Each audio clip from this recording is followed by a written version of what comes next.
மிதனம் டாக்ஸிக் உறவுகளிடம் ஜாக்கிரதையா இருக்கணும். நீ போக கூடாது, ஏன் கூட டைம் ஸ்பெண்ட் பண்ணணும். என்ன நீ என்ன லவ் பண்றல்ல?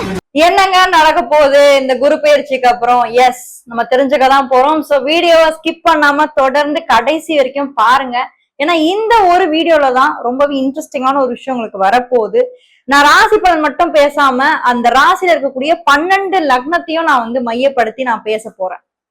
அதுக்கு முன்னாடி சேனல் இன்னும் நீங்க சப்ஸ்கிரைப் பண்ணாமலே பாத்துட்டு இருந்தீங்க அப்படின்னா மறக்காம சப்ஸ்கிரைப் பண்ணி வச்சுக்கோங்க மக்களே. உங்களுடைய ஒவ்வொரு ஆதரவும் எங்களுடைய சேனலுக்கு ரொம்பவே தேவை. அது மட்டும் இல்லாம நீங்க என்ன ராசியில பிறந்தீங்க, என்ன லக்னத்துல பிறந்தீங்க அப்படின்றத கீழே கமெண்ட் பண்ணீங்க அப்படின்னா நான் தெரிஞ்சுக்கிறேன்.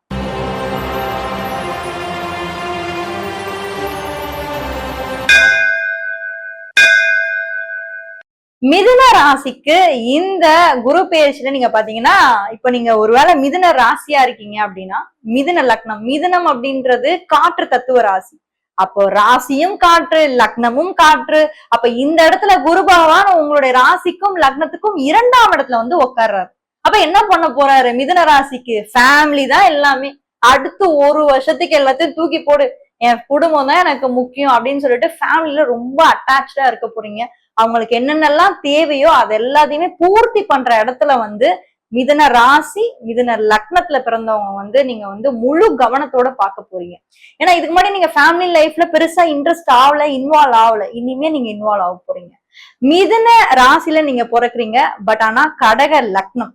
இப்ப மிதுன ராசி காற்று, கடகம் அப்படின்றது பாருங்க, அது நீர் சம்பந்தப்பட்ட ஒரு ராசி. நீர் தத்துவம் உள்ள ஒரு லக்னம் இல்லையா? நீர் தத்துவ லக்னம். இப்ப இந்த நீர் தத்துவ லக்னத்துல தான் கவனிங்க, குரு உச்சமாக போறாரு. அப்ப என்ன மாதிரி பலன் கொடுக்க போறாரு இந்த இடத்துல அப்படின்னு நம்ம பார்க்கும்போது, இந்த இடத்துல குரு ரொம்ப பவர்ஃபுல்லா இருக்க போறாரு. உங்களோட தேவைகள் என்னென்ன இருக்கோ, அது கரியரா இருந்தாலும் சரி, ரிலேஷன்ஷிப்பா இருந்தாலும் சரி, இல்ல தொழில் ரீதியான ஒரு முன்னேற்றமா இருந்தாலும் சரி, எல்லா முயற்சிகளையும் சக்சஸ்ஃபுல்லா கொண்டு உங்களுக்கு பணத்தை ஈட்டக்கூடிய இடத்துல குரு இருக்கார். மிதுன ராசியா நீங்க இருக்கீங்க. ஆனா உங்க லக்னம் இந்த இடத்துல சிம்மமா இருக்கு. சோ மிதுனம் காற்று, அகைன் சிம்மம் நெருப்பு தத்துவ ஒரு லக்னம். உங்க முயற்சிகள் பலிக்கும், ஆனா கொஞ்சம் டிலேவா நடக்கும். ஏன்னா உங்க லக்னத்துக்கு 12ஆம் இடத்துல குரு உச்சமாறாரு. பிளஸ் ராசிக்கு அது 2ஆம் இடம். அப்ப எல்லாமே கொஞ்சம் தடையா இருக்கும், கொஞ்சம் தாமதமா இருக்கும். என்ன நம்ம பண்ண முடியும் சொல்லுங்க? சிம்ம ராசிக்கு சும்மாவே 8ஆம் இடத்துல போய் அஷ்டமத்துல போய் சனி உட்காந்து சும்மா குடைச்சல் கொடுக்குறாரு. இப்ப கொஞ்சம் டிலே இருக்கதான் செய்யும், கவலைப்படாதீங்க. பட் அந்த டிலேவை உடைச்சு நீங்க வெளியே வருவீங்க. கரியர்ல ஒரு மேஜர் ஷிஃப்ட் உங்களுக்கு இந்த அடுத்த ஒரு வருஷத்துக்கு காத்துக்கிட்டு இருக்கு. பொறுமையா வெயிட் பண்ணி நிதானமா ஆடுங்க. உடனே நம்ம எதுவுமே பண்ண வேணாம். சனிக்கு நிதானம் தான் பிடிக்கும், நிதானமா பண்ணுங்க. மிதுன ராசி கன்னி லக்னம். இப்போ மிதுனம் அப்படின்றது காற்று, கன்னி அப்படின்றது நிலம். இப்ப இந்த நில தத்துவத்துல இருக்கக்கூடிய நீங்க, இந்த லக்னத்துல பிறக்கக்கூடிய நீங்க இந்த டைம் பீரியட் எப்படி இருப்பீங்க அப்படின்னா, ரொம்ப பொறுமையா இருப்பீங்க, அவசரமே பட மாட்டீங்க. ஏன்? உங்க லக்னத்துக்கு தான் 7ஆம் வீட்டுல போய் சனி உட்காந்துட்டாரு. நான் உட்காந்து உன்னதான் பாப்பேன், நான் வேற எங்கேயும் பார்க்க மாட்டேன், நான் லெஃப்ட் பார்க்க மாட்டேன், ரைட்டு பார்க்க மாட்டேன், நேரா உன்னதான் பாப்பேன்னு பாக்குறாரு. அப்ப என்ன பண்ணுவாரு சனி? நிதானம், ரிலேஷன்ஷிப்ல கவனமா இருப்பீங்க. அடுத்து ஒரு வருஷத்துக்கு கரியர்ல ஒரு ஷிஃப்ட் ஏதாவது நீங்க எதிர்பார்க்கறீங்க, இல்ல வேலையில ஏதாவது ஒரு தேடல் எதிர்பார்க்கறீங்கன்னா அந்த தேடல் உங்களுக்கு கரெக்டான முறையில பூர்த்தியாகும். லக்னத்துக்கு 11ஆம் வீட்டுல குரு இருக்காரு.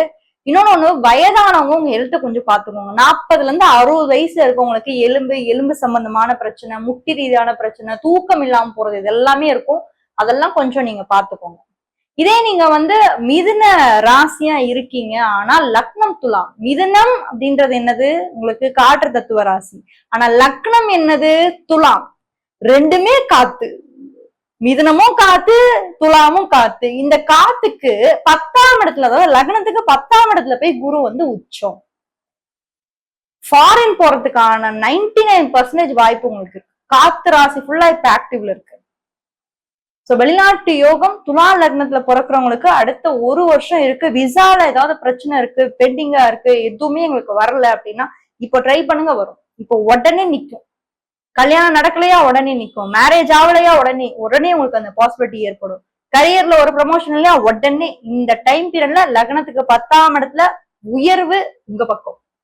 மிதுன ராசியா இருக்கு, ஆனா லக்னம் பாருங்க விருச்சக லக்னமா இருக்கு. சோ விருச்சக லக்னத்தை பொறுத்த வரைக்கும் என்ன நடக்க போகுதுன்னா, இந்த குரு பகவான் கடகத்துல இருக்கக்கூடிய இந்த குரு பகவான் லக்னத்துக்கு 9ஆம் பாவகமா வராரு.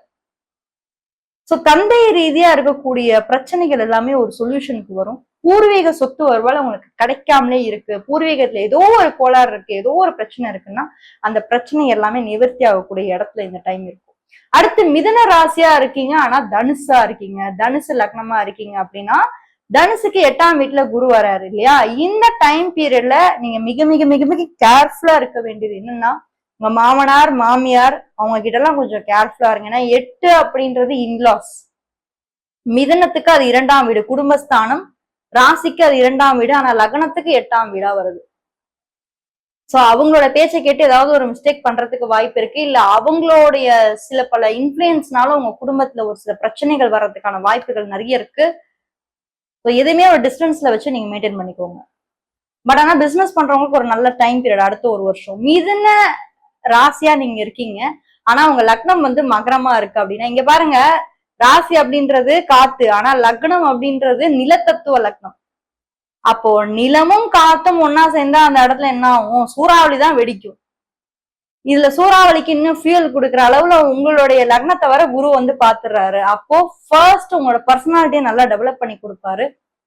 உங்களுக்கு இருக்கக்கூடிய பயம் இந்த இடத்துல வந்து வெளியே வரும். ரிலேஷன்ஷிப்ல ஒரு வித மாற்றம் உங்களுக்கு வந்து ஏற்படும். லவ் ஃபெயிலியர் ஆயிடுச்சு, இப்படி ஆயிடுச்சு அப்படின்லாம் கவலைப்படாதீங்க. நல்ல பார்ட்னர் உங்களுக்கு அமைவாங்க. லக்னத்துக்கு 7ஆம் வீட்டுல குரு. மிதுன ராசியா இப்ப நீங்க இருக்கீங்க ஆனா லக்னம் வந்து உங்களுக்கு கும்பம்.